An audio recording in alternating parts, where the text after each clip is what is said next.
Number सौंदड़ा गांव की ग्राम सेवक मैडम यहाँ पर उपस्थित है। इनसे भी जानेंगे कि ग्राम सेवक के नाते इस नई योजना को कैसे देखते हैं, क्या इसमें योगदान रहा है।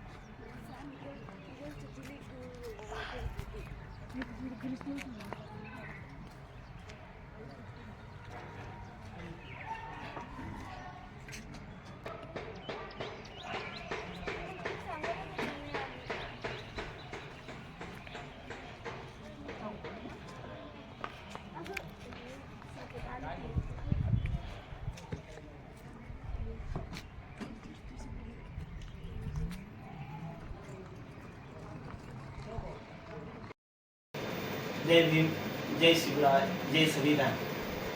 सर्वांना नमस्कार करून आज आम्ही या सौंदळा गावी आलेलो आहोत आणि या सौंदळा गावचे सरपंच आयुष्यमान्य शरदरावजी आरगडे साहेब ही या ठिकाणी उपस्थित आहेत आणि त्यांनी असा जो निर्णय घेतलेला आहे आणि तो खरोखर भारतामध्ये नाही जगामध्ये याची नोंद व्हावी हीच एक संकल्पना घेऊन आम्ही या ठिकाणी आलेलो आहोत. त्याबद्दल आपण सरपंचाकडून थोडीशी प्रतिक्रिया त्यांच्याकडून घेत आहोत की त्यांनी हा निर्णय का घेतला व कशासाठी घेतला. खऱ्या अर्थाने माणसाने माणूस म्हणून जगावं याच्यासाठीच हा निर्णय घेतलेला आहे.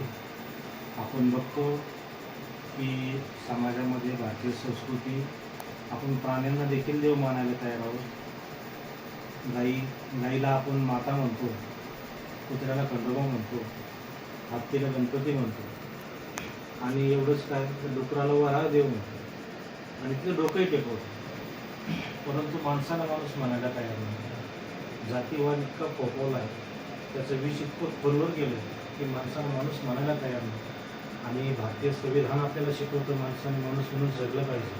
म्हणून स्वातंत्र्यता, समता आणि बंधुता हे जे काही 3 शब्द आहेत हे खऱ्या अर्थाने आता अंगीकारले पाहिजे, ते आपल्या वागण्यात दिसून आले पाहिजे. परंतु वागण्यामध्ये जेव्हा जात येते, आपली जात कागदावरची जेव्हा डोक्यात येते तेव्हा जातीय दंगली पेटतात आणि जातीय दंगली पेटली म्हणजे सामाजिक विषमता आणखी वाढते आणि विकासाला जर काही आडवं येत असेल तर ती जात आहे. म्हणून जातीचा अंत झाला पाहिजे. कागदापुरती ती मर्यादित असावी आणि वागण्यामध्ये माणूस दिसावी.